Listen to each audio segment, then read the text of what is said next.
Blokimit të TikTokut është një vendim që e pata lajmëruar kur pata shpjeguar në më shumë se një rast, jo vetëm këtu, po dhe në media ndërkombëtare, që për befasin ton të këndshme pozitive, TikToku ishte shumë i hapur, ishte shumë aktiv në ndërtimin e një dialogu me ne pasi ne bëm bllokimin. Dhe nuk është TikToku që na ka çuar në gjyq, po është ç'të them që është kush është. Dihet kush është që na ka çuar në gjyq edhe për TikTok. Dhe kështu që çfarë thua? Kështu që ajo që pata paralajmëruar ka ndodhur sepse me TikTokun kemi vendosur jo vetëm një komunikim, por kemi vendosur një bazë të re.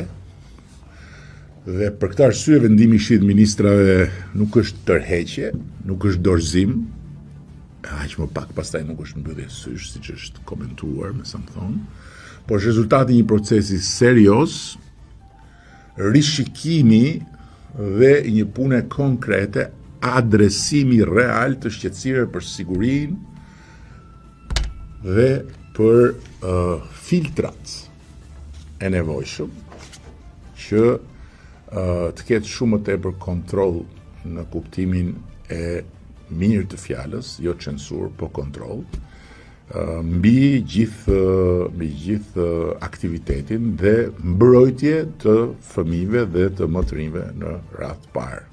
Ky ishte edhe qëllimi i bllokimit. Interesi publik, mbrojtja e fëmijëve.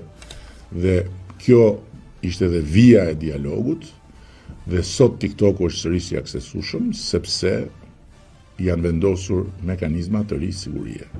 Ka filtra të ri mbi përmbajtjen, ka kontrolle efektive dhe mënyra raportimi dhe trajtimit të shkeljeve që nuk kishim më parë.